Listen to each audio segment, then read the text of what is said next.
Bonsoir et bienvenue à tous dans ce podcast sur la chaîne Dadness TV. Donc un petit peu spécial, c'est notre premier podcast et c'est un podcast de Noël. Dans ce podcast de Noël, je suis fier de vous présenter l'équipe Dadness au complet. Mes associés que vous connaissez, que vous voyez sur la chaîne. Il y a d'abord Easy que vous pouvez voir sur tous ces fameux tutos DaVinci. Sur tous les tutos, il m'accompagne à chaque fois. C'est quelqu'un de bien, c'est un amour, on l'adore. C'est toi qui m'accompagne. C'est moi. Batman, Robin, c'est bon? C'est carré pour tout le monde. Super. On a aussi John, Batgirl ou Alfred, comme on veut. Voilà, on a aussi John qui nous accompagne de temps en temps sur les tutos. Vous avez pu notamment le voir sur les tutos d'immobilier. Si vous ne l'avez pas vu, je vous encourage vivement à aller voir ce tuto, qui d'ailleurs nous a fait le plus de vues, alors que c'est le moins bon. Mais c'est comme ça. On a ici Robin qui est un étudiant dans l'école dans laquelle on est formateur. Voilà, c'est Robin qui est en alternance chez nous. On a également pris Morgane qui a rejoint l'équipe cette année. Et on a Daria, notre jeune stagiaire qui fait aussi partie de l'école dans laquelle on enseigne. Esclave. Vanne trop longue, sans transition. Bonsoir tout le monde. Bonsoir. Non mais faites-moi conventionnel, putain, c'est chelou. Ouais, tu l'as fait très bien, on dirait vraiment TPMP, on est là. Tu vois, c'est parfait. Salut chérie, comment ça va avec Jean-Michel Maire là. Voilà, donc bonsoir tout le monde. Donc déjà, j'aimerais savoir, on va faire un petit tour de table, parce qu'on va parler forcément de Noël. On est une boîte de prod de vidéos, donc on va parler évidemment un petit peu de cinéma. Pour vous, quel est le film qui représente le plus Noël ? Alors, pour moi, le film de Noël, ma réponse va être un peu basique, je trouve, mais c'est Harry Potter. Ok, et pourquoi Harry Potter te fait tant penser à Noël ? Parce que je pense, quand j'étais jeune, je regardais ces films d'Harry Potter, tous les films, et c'est un bon souvenir pour moi. Et j'aime bien aussi l'ambiance, le décor, l'histoire, tout. Ok. Et, Quand t'étais jeune, mais t'avais quel âge ? Je crois, la première fois que j'ai vu Harry Potter, j'avais 8 ou 9 ans. Quand tu sais qu'Harry Potter, quand il est rentré à Poudlard, il était en 6e, moi j'étais en CM2, quoi, tu vois. La baffe, elle était pas née. Presque pas. Enfin bon, voilà. Ok. Alors, je tiens à vous préciser, on a mis les deux qui ont le pire accent, on les a mis à côté. Vous allez voir, ça fait la paire, c'est un délire. Mais elle invente pas trop de mots, lui un peu plus. Mais vous le savez déjà si vous êtes abonné à la chaîne. Ok, Easy, pour toi, quel est le film qui te fait le plus penser à Noël ? Mais pour moi, c'est la question que je redoute le plus parce que aucune idée. Quel est le film qui te fait le plus penser à Hanouka ? Alors on va la refaire. Ah, peut-être. Oui, voilà. Frozen. Frozen ? La Reine des Neiges. La Reine des Do Neiges. you wanna make a snowman ? C'est une fille, princesse, qui va devenir une reine et qui a pas. Sérieux là, je suis en train de pitcher Frozen. Mec, pense à ta fille qui verra son papa dans 5 ans, dira papa a pitché Frozen, c'est génial. Tu vas pas mettre un genre de trailer Si, je vais mettre des images, mais je veux avoir ta version des faits. C'est une princesse qui va devenir reine, qui a des pouvoirs. Ces pouvoirs lui en font peur, lui a fait peur, ouais. Je vous avais prévenu pour les accents. Et donc du coup, elle essaie de se cacher parce qu'une fois, elle a heurté sa petite sœur. Et en fait, à un moment donné, qu'il se passe quelque chose que je vais pas faire un spoiler alert, tu vois, Non, du pas film. spoiler, bien sûr. Non, c'est pas comme si tout le monde avait vu. C'est ça. Elle décide de libérer son pouvoir et donc elle va construire son château et vivre sa vie. Elle a fait toute sa ville en mode hiver. Ok. Et il n'y a plus de soleil, il n'y a plus d'été. Et sa sœur, elle est à la recherche d'elle pour lui faire changer d'avis, en gros. Ça a Voilà. l'air C'est une magnifique. histoire d'amour en soi entre deux sœurs. Ça a l'air magnifique. John, pour toi, film de Noël qui te fait penser à Noël, c'est quoi ? Alors moi, j'en ai deux. Le premier, donc, c'est Hook. Je sais pas si vous vous rappelez de Hook, c'était Capitaine Crochet. Je sais pas si t'as connu. Et Avec Robin Williams d'ailleurs et Dustin Hoffman qui jouait Captain Crochet. Exactement. Et l'histoire en soi, en fait, ça commence à Noël. Donc ils vont voir Wendy chez elle. Et bon, t'as des enfants qui sont capturés. Et ils essayent de se retransformer en Peter Pan. Et l'histoire est vraiment cool. It's Peter Pan. Morgane, pour toi ? Jorgen. Moi, c'est pas très original, c'est le Grinch. Parce qu'en fait, mes grands-parents, quand j'habitais encore au Québec, ils venaient toujours pour les fêtes. Elle a pas, alors c'est la seule qui a pas d'accent. On est blasé parce que c'est la seule qui a pu nous faire marrer, Voilà. c'est la seule qui a pas d'accent. Bon. Ils venaient 2-3 semaines pour les fêtes, ils restaient un mois, du coup ils avaient acheté un chalet exprès pour pouvoir rester avec nous. Et moi j'allais toujours dormir, j'avais 8 ans à peu près, dormir chez eux, voilà, et on regardait le Grinch, voilà, et avec mon grand-père on faisait un battle de qui refaisait le mieux le Grinch. Est-ce que face caméra Gagner tu pourrais nous refaire cette grimace ? On dirait plus Je le le faisais lézard mieux dans avant. Bernard et Bianca 2, tu sais, Johanna le Je lézard. le faisais mieux avant. Mais mon grand-père gagnait tout le temps et voilà, c'est lui qui a vraiment rendu vivant en fait ce personnage. Ok. Pour moi, voilà. Top. Ah voilà. Roby, Mais attends, j'ai pas vu ce film, le pitch, c'est quoi? Grinch. le Grinch. Ouais. Ah oui, alors ouais. Alors ouais, c'est- si tu veux expliquer, oui, en quelques mots. Alors Ouais. déjà, d'où vient le Grinch aussi? Alors, c'est d'une population qui habite dans un flocon de neige. Voilà, les choux. Et lui, il est vert. Et tous les autres sont pas verts. Et en gros, il est différent. Il s'est fait blesser par la vie et par les gens et par Noël. Et du coup, il décide de plus grand, en fait, avec toute cette haine qu'il a gardée depuis des années à vivre seul dans une grotte, du coup, parce qu'il s'est isolé. Il décide de gâcher Noël et de se venger, du coup, de tout le monde et de voler les cadeaux de tout le monde. Pour Noël, voilà. Et en fait, c'est vrai que si tu vois aujourd'hui sur les réseaux sociaux, t'as pas mal de vidéos aux États-Unis où quand les enfants sont pas sages, ils font intervenir le Grinch pour piquer le sapin et voler les cadeaux. Et c'est une bonne leçon aux enfants pour dire voilà. On dit beaucoup aux enfants, enfin, tu me corriges si je me trompe, mais toi qui as vécu au Québec.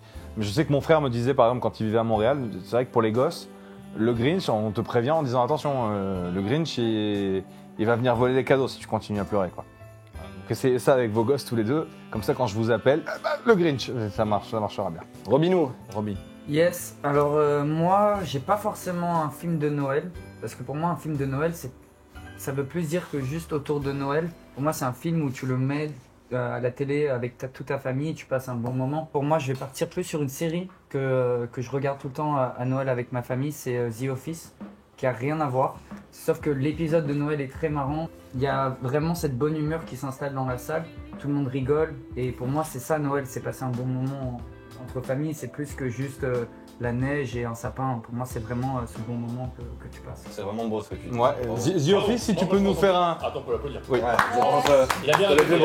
bravo. Faut laisser son pitch. Par contre, c'est juste l'épisode que vous voyez, l'épisode spécifique de Noël, ou c'est toute la série vous vous tapez? On commence par... Parce qu'on peut pas faire toute la série, il y a quand même 12 saisons. Ça fait beaucoup, ça fait de Noël à Noël en fait. De 2023-2024, tu t'es. Les épisodes, c'est 20 minutes à peu près, mais Ouais. du coup, on se mange la saison 3 où du coup, il y a l'épisode de Noël. C'est basé sur une histoire vraie ou Pas du tout, pas du C'est tout. fiction. C'est vraiment fiction à fond.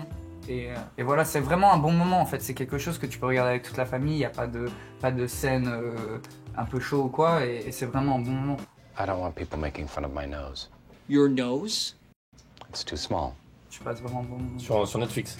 Sur Netflix, Ok. il est sur Netflix. C'est peut-être je crois, des séries qui sont restées le plus longtemps sur Netflix par rapport à... Parce que tout le monde regarde ça en fait. Je suis obligé de dire que pour l'instant, toi, tu nous as vendu le plus. C'est ce que le j'allais truc, dire. hein. C'est, J'ai Là, envie de regarder. on va arrêter le podcast, on va aller directement aller regarder regarder The The Office. Office. Ok, cool. Super. Moi, tu vois, ça va être l'inverse. En fait, c'est des films. Et quand vous allez entendre les films, vous allez voir, je vais en choisir un. Mais c'est des films, en fait, où même si je les regarde au mois d'août, chaque fois que je les regarde, je me dis, vivement Noël. Et le film qui me fait le plus penser à Noël, je pense que c'est quand j'étais petit. Parce que chez mes grands-parents, il y avait des cassettes, et puis ça faisait partie des cassettes. Mon grand-père était très film d'action. C'est Die Hard, 58 minutes pour vivre. Alors, le pitch, c'est quoi? C'est Bruce Willis, qui est flic, John McClane. Donc voilà, c'est John McClane, t'as compris que c'est le mec qui sauve l'Amérique à chaque fois. Donc, tu vois, non mais c'est vrai, mais c'est con, mais c'est vrai.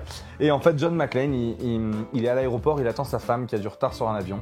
Et en fait, il y a un attentat qui est en train de se dérouler, c'est-à-dire qu'il y a les soviétiques qui ont pris possession plus ou moins de l'aéroport et en fait qui éteignent les pistes, tout ça, qui réclament des choses au gouvernement américain. Et à chaque fois que les Américains disent non, ils font cracher un avion. Sauf que le prochain avion qui arrive, la femme de John McClane est dedans. Donc voilà, il va défoncer tout le monde pour sauver sa femme et sauver les États-Unis et tous ceux qui sont morts avant quelque part. On s'en fout puisque c'est John McClane qui a gagné. Donc voilà, c'est très américain, c'est très années 80, mais pour moi, c'est Noël quoi. C'est Noël. Il y a de la neige et ces taxis jaunes new-yorkais de l'époque. Grave. C'est avec la neige qui tombe, les mecs qui sortent avec le manteau, les gens. Je sais pas, il y a un truc qui fait que pour moi, ce film-là, c'est Noël. Super, merci à tous pour vos films. C'est hyper intéressant parce qu'on n'a cité aucun Super Santa, Bad Santa, machin. Et en fait, à chaque fois, j'ai l'impression que dans nos enfances, il y a des petits moments de Noël dans chaque film, des films d'action, des films d'amour, des films d'horreur, qui nous font penser à Noël. Et je pense qu'elle est là, la magie, en fait, quelque part du cinéma de Noël. On va passer au quiz. Et là, on va se marrer grave. Ok. Fais un truc, genre tu regardes, tu fais oui, c'est parti. Oh bah, non. Non. Il commence. Mes chers auditeurs, c'est l'heure maintenant pour nous de passer au quiz de Noël. Si vous avez les réponses, bien sûr, je vais vous donner les réponses. Essayez de jouer avec nous, c'est sympa. Et si vous avez toutes les réponses, c'est que franchement, vous êtes chaud. Ok, c'est parti. Première question. Attention, combien y a-t-il de films Maman, j'ai raté l'avion? Easy. 3. Vas-y, développe. Et en fait, il y a Maman, j'ai raté l'avion en 1990. Oui. Maman, j'ai encore raté l'avion Ah, en voilà, 1992, le deux. réalisé par Chris Columbus avec Macaulay Culkin. Et après, une on a- réédition complètement ratée en 2021 par Disney. Comme quoi, il ne rate pas que les Marvel et les Star Wars. Quel acteur incarne le Grinch en 2000 de Ron Howard? Robin. Jim Carrey. Très juste, c'est la réponse, c'est la bonne réponse, Jim Carrey. Morgane, je crois que tu as une anecdote par rapport à ce film. Alors j'ai appris que Jim Carrey s'était fait coacher par un ancien de la CIA parce qu'en fait la pose du costume dure presque 9 heures. Voilà, donc c'est insoutenable. Et en fait, il a dit c'est bon, j'arrête, je quitte le film. Et du coup, je crois que c'est le réalisateur. Il a dit non, attends, je te trouve quelqu'un. Du coup, c'est un ancien de la CIA, je l'ai déjà dit, expert en torture. Et il l'a coaché comment réussir à surmonter cette épreuve. Voilà, C'est fou, hein. c'est un truc de fou. Mais il y a des acteurs comme ça qui sont 9 vraiment chauds. 9 heures de pose de t'imagines? costume, c'est Il y a- Je énorme. sais qu'il y a Bautista aussi pour le rôle de Drax. Je crois le maquillage dans La Gardienne de la Galaxie est énorme. Je sais qu'il y avait Westeros Miller à l'époque, Prison Break. Il y avait plus de 5 heures de tatouage par jour. D'ailleurs, saison 2, 3 et 4. Bon, il est toujours en manche longue. Parce qu'à un moment donné, les mecs se sont dit, stop, on arrête de lui montrer les tatouages. C'est un truc de fou quand même, parce que les mecs sont prêts à endurer. Voilà. Suivant. Quel Batman se déroule entièrement pendant les fêtes de Noël? Ouf. Oui. C'est Dark Knight. Non. Oui. Batman Begins. Non. Non, ça doit être un Batman des années 70 On ou n'était 80. pas né, Mathieu. La réponse c'est Batman Returns ou Batman le défi de Tim Burton en 1992. Ouais, je savais. Donc mon année de naissance, donc si je le sais, vous devriez le savoir les vioques. Donc en fait Batman, tout se déroule pendant Noël, c'est ce fameux Batman qui pour moi est un des meilleurs, réalisé par Tim Burton, où on découvre pour la première fois le personnage du pingouin, joué par Danny DeVito, et Catwoman, joué par Michelle Pfeiffer.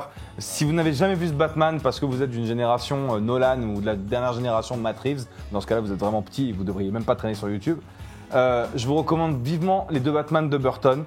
Merry Christmas, Mr. Wayne. Merry Christmas, Alfred. Vrai ou faux, Les Gremlins est un film de Noël? Oui. Vrai.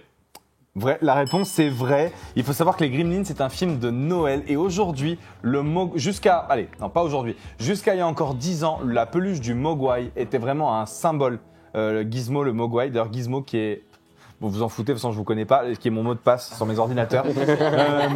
Voilà, il faut savoir que le Mogwai est un des symboles, une des peluches les plus vendues encore aux États-Unis. C'est vrai. Donc dans les Gremlins 1 notamment, parce que dans le 2 moins, mais dans le 1, tout se passe à Noël. Et il y a eu une très très belle morale, puisque quand la personne qui avait laissé le Mogwai au personnage principal vient le récupérer, ils disent que vous ont fait les Gremlins, c'est ce que vous les êtres humains vous faites à votre planète.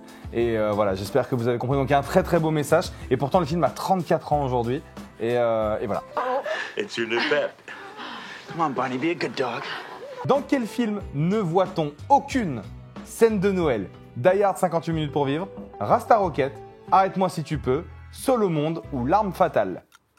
Robin, Juste comme ça, je dirais Die Hard. je viens de dire que c'était le film qui me faisait le plus penser à Noël. T'as dit qu'il n'y avait pas de Noël dedans. Mais tu rigoles, ça se passe pendant Noël justement. C'est pour ça qu'il a Morgane. spoilé. Seul au monde. Perdu. Bah, il a fini par l'arme fatale en mettant un accent, donc c'est l'arme fatale. Perdu. L'arme fatale commence même par même la la scène de BO, Noël, même ouais. les BO de Noël Ouais. sont de Noël, Ouais. où Mel Gibson envoie valser un mec Ouais, dans non, les sapins, c'est, donc t'as complètement tort. Seul au c'est- monde c'est Rasta Rocket. démarre à Noël, puisque Tom Hanks est un représentant FedEx et est en train de parler justement du fait qu'à Noël on envoie plein de cadeaux, et c'est pour ça d'ailleurs qu'il finit comme ça, parce qu'il prend l'avion pour rejoindre sa famille pour Noël du FedEx. C'est Rasta Rocket. C'est exactement, c'est Rasta Rocket. Ah, il y a C'est rien Rasta à faire. Rocket, puisque Rasta Rocket, alors Rasta Rocket, le pitch, c'est un film de Disney qui date des années 80, fin des années 80, où l'histoire, en fait, c'est une presque histoire vraie, où en gros, c'est un entraîneur canadien qui décide de prendre des Jamaïcains pour pouvoir concourir au bobsleigh pendant les Jeux d'hiver de février 88. Pas le choix, on doit pratiquer un bobsleigh jamaïcain. Tu sais où ça porte confusion? C'est le fait que La ça neige. soit de la neige. Ouais. Bien sûr, bah, bien sûr. Bah, Tu dis, ouais, c'est pour Noël. Voilà. Il n'a pas écrit ces questions. Allez, c'est parti. Maintenant, c'est un petit peu plus profond. Faut commencer à connaître un petit peu les personnages. Vrai ou faux? Johnny Depp s'est fait tatouer Wynonna Forever après qu'ils aient partagé l'écran avec Winona Ryder dans Édouard aux mains d'argent. Vrai. La réponse c'est vrai, ils sont restés ensemble de 89 à 93 et pour la petite anecdote, aujourd'hui il a modifié le tatouage en Wino Forever qui signifie ivrogne pour toujours en anglais. Voilà, sacré Johnny Depp, Johnny, t'es le meilleur. Quel personnage de Disney déteste Noël? Bah, le Grinch, Perdu, le Grinch n'est pas une production de Disney. tu couperas au montage. J'assume pas. Un personnage de Disney qui Un déteste. personnage de Disney qui déteste Noël. Morgane, je sens que tu as la réponse. Scrooge. Mais exactement, la réponse c'est Bizarre. Monsieur Scrooge, incarné par Jim Carrey, un très bon film de Robert Zemeckis. Vrai ou faux? Dans le film de Holiday, Amanda, interprétée par Cameron Diaz, est connue pour pleurer comme une madeleine. Faux. Exact. Tu as dit ça au hasard. Ok, la réponse c'est bien, c'est faux. C'est Iris, incarnée par Kate Winslet, qui pleure tout le temps. Amanda, elle justement, n'arrive jamais. Vrai ou faux? Johnny Depp incarne Jack dans L'étrange Noël de Monsieur Jack de Tim Burton en 1993. Oui, ouais.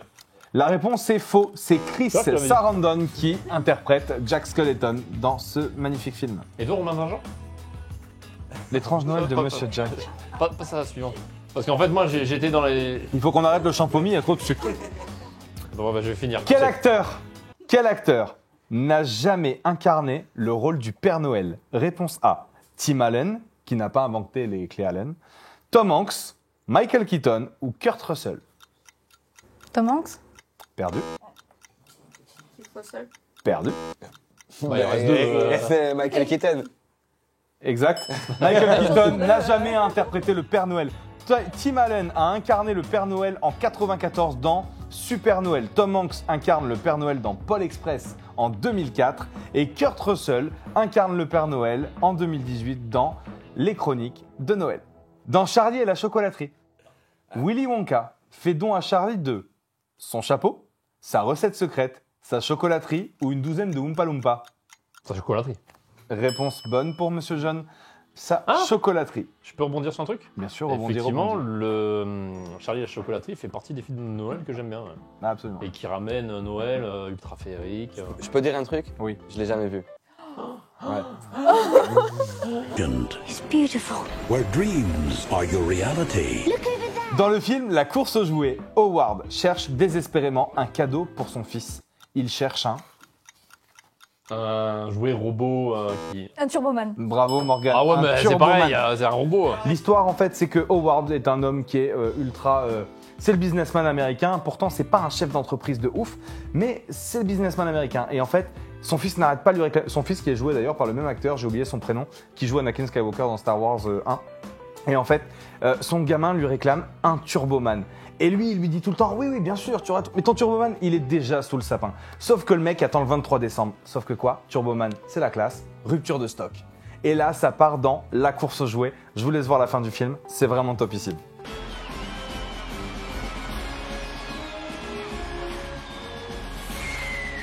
Du coup, on va enchaîner maintenant avec la dernière question qui est un peu moins portée sur le ciné, qui est un peu moins portée sur la culture, tout ça, et sur votre ressenti. C'est une petite question comme ça que j'ai envie de vous poser. C'est une question, je pense que tout le monde se la pose un petit peu, même chez vous, derrière vos écrans. Si vous aviez le droit à un cadeau, je parle d'audiovisuel, hein, commencez pas à m'envoyer des pocket bikes et des trucs. Hein. Si vous aviez le droit à un accessoire ou à un cadeau sous le sapin cette année, que choisiriez-vous? Vous avez le droit jusqu'à 3 000 €. Tu commences avec Robin, comme d'hab? Ouais, je commence avec Robin. Après, pour moi, vraiment, le Ronin, le Steadicam, c'est vraiment genre le number one truc que le vidéaste prend en fait. Ouais. Et du coup, c'est pour ça que moi je choisirais ça, même si je l'ai déjà. Je pense que c'est le Ronin, le meilleur objet que. Enfin, t'as ça sous le sapin, t'es content quoi. Pour toi, Morgane, ça serait quoi? Je saurais pas te dire là. Quoi, si je te dis, tu peux choisir ce que tu veux là à Noël. 25 décembre, tu te lèves le matin, t'as les cheveux, ils sont comme ça. Le rouge à lèvres, il est là. Et t'as jusqu'à 3 000 €. Il y a un truc que tu veux choisir pour continuer à faire ce métier. Qu'est-ce que tu choisirais? Bah, bizarrement, un drone. Mais c'est pas bizarrement, c'est vachement cool. Ouais. Un Ok. drone. J'y- Un gigadrone. Un gigadrone. Alors gigadrone, faudra descendre un peu la prétention tarifaire, mais oui, ok, super, un drone, ok, parfait. Gros big up à DJI pour l'instant jusqu'à ces deux, c'est vrai, en plus, commentaires. bravo. Ils Bravo. sont trop forts, on les embrasse. Toi John, qu'est-ce que tu aimerais pour 3000 €? Donc ça me ferait plaisir d'avoir une petite light sous le sapin, un petit Cobb, un 600X, un multicolore et tout. Ouais, ça ferait plaisir, ouais. Alors le multicolore c'est le 600C, pardon ma puture, mais c'est le 600C, 600X c'est un bicolore, très bon aussi. Ok. Non, mais c'est vrai que après c'est un kiff. Au niveau de la qualité, ok, on n'est plus dans des lights à 500, 300 €. Là, tu es sur une light à 2000, 3000 €. Tu arrives sur une gamme au-dessus, une gamme semi-pro, voire pro. Et donc, ouais, c'est un kiff perso. Cool. Toi, Izzy? Moi, tu vois, ça serait plus de m'acheter un set d'objectifs hyper vintage. Des trucs à 100 balles, 150 balles, mais un set très rare que tu les trouves très dur à trouver. Mais vraiment un petit set d'objectifs un peu vintage et après commencer un peu à les retravailler au fur et à mesure à travers les années. Mais pour avoir un petit cachet en plus, tu vois, je trouve que ça manque dans l'image ce côté un peu trop digital qu'on a avec les nouveaux objectifs. Donc ça va être plus un petit set comme ça de trucs vraiment vintage, trucs russes d'ailleurs, des Helios, des choses des années 80, 60, 70. Que tu vas adapter avec les anamorphiques pour rien avoir. Après, tu peux les adapter après, mais en soi, ils coûtent pas très cher et ils ont un charme fou dans leur déformation et dans leur imperfection. Ils ont un grand charme. Moi, je dirais un Ronin. Un Ronin. C'est assez intéressant quand même de voir la différence quand tu démarres. Tu vois, les envies. Tu veux dire encore une fois qu'on est vieux? Non, pas qu'on est vieux, mais je trouve ça cool, tu vois. Genre, parce qu'en fait, quand ils disent ça, moi, mes plus beaux cadeaux de Noël de mes parents, ça a été un Ronin S. Qu'ils n'ont même pas connu, le truc, il n'y avait même pas d'auto-bloquant, rien. Tu devais l'équilibrer, tu pouvais même pas bloquer les axes. Donc ça risque de péter la gueule le truc. Si tu devais l'équilibrer, il bougeait, tu pouvais pas bloquer. Ouais. Et le drone, on parlait à l'époque, c'était le Phantom 3. C'est un machin qui était comme ça. D'ailleurs, on en a là. On vous fera faire un tour de drone Phantom 3. Tu sais, t'as l'impression que tu leur fais faire un tour de 2 chevaux. C'est vrai que c'était des machins qui étaient comme ça et ça paraissait tellement inaccessible. Et pour vous, c'est tellement aujourd'hui facile quelque part. Et je trouve ça beau que vous ayez encore les mêmes envies. Alors, Izzy est parti sur le set d'objectifs, je le rejoins. Moi, j'aimerais bien avoir une jolie focale large en anamorphique. C'est un truc qui me plairait. À 3000 €, tu as de très jolies choses. Alors, c'est avec des objectifs vintage, des compos qui sont faites un peu, comme dirait Robin, un peu random, un peu à la main. Je parle pas de ces grandes séries d'objectifs qui ressortent des anamorphiques, mais de trouver un peu le vieux truc sorti du grenier d'occasion. C'est un truc qui me plairait beaucoup. Parce que, comme dit Izzy, aujourd'hui, on a acquis notre aide. On fait de la belle image, on se fait plaisir. On a tellement cherché à représenter nos yeux à travers un objectif que je trouve que c'est stylé qu'on revienne au fait de dire attention, c'est pas nos yeux. C'est une caméra et le charme. Ouais, il y a un truc. Mais regarde quand tu vois même tous les films Dune, tous les grands films cinématographiquement parlant, même si on n'aime pas Oppenheimer ou les histoires, une partie des choix de réal avec le DOP, c'est vraiment qu'est-ce qu'on a envie de donner comme ressenti et à travers de ça, ils construisent leur propre objectif. Même dans l'étalonnage, on rajoute tout le temps maintenant du halation, du grain. Ouais, toutes ces choses que les gens ils se sont battus techniquement, avant. on s'est battu pour passer au-dessus. Exactement. On y revient en post-prod. C'est même le grain. Le grain à la base, quoi. c'est quelque chose, c'est une déformation qu'il y avait dans les bobines, tu vois, des ISO. Maintenant, on veut rajouter du grain pour donner ce cachet un peu film. C'est ouf. Donc, plus on avance, plus on est à la recherche de ce qu'il y avait avant, mais en le maîtrisant plus. Donc c'est ça ce qui est cool. Ce podcast touche à sa fin, donc laissez un petit commentaire fun, un petit commentaire pertinent. S'il y a une chose qu'on a dit ou vous estimez qu'il manquait quelque chose, que vous avez envie de rajouter, vous avez envie d'interagir, sachez que on n'est pas une immense chaîne. Il y a du bon, il y a du mauvais, mais dans le bon, c'est que quand vous laissez un commentaire, on vous répond le plus vite possible et on peut ouvrir une discussion. C'est pas juste un commentaire de dire ça c'est bien, ça c'est pas bien. Non, on ouvre un débat à chaque fois et ça c'est super. Et John se fera un. Quand John vous répond, souvent il y a le A+. Pardon, j'ai craché. Quand John vous répond, il y a le arrobas plus ceux qui ont connu MSN. Voilà, John c'est cette génération-là. J'ai passé un super moment, je vous remercie On a tous. passé aussi, bravo. C'est quoi, Merci tout le monde. on a la caméra en boom comme ça avec les génériques qui montent comme. On peut, ouais, on Ouais. peut mettre des génériques. D'ailleurs, même pendant que je parle, je veux qu'il y ait un générique. Pourquoi tu Et comme dans Paul Express, parce que c'est toi qui vas faire le montage, mec. Et je veux que ça soit comme dans Paul Express. Tom Hanks, Matt, parfait. Ok, everywhere. Ok, super, voilà, génial. Merci à Bravo. tous, on vous dit à très bientôt. C'était Adness TV. On se revoit vite fait. Non, pardon. Non, tu peux baisser la main, je vais la refaire. Voilà, merci à tous d'avoir suivi. C'était Adness TV avec fait les toute l'équipe au Ouais. complet. Oh, Merci à tous et on se revoit vite dans un prochain tuto, une prochaine vidéo. Ciao, ciao. Quel copieur celui-là. Mais cherche ton identité. Allez, écoute-moi ça, la bande de nazes.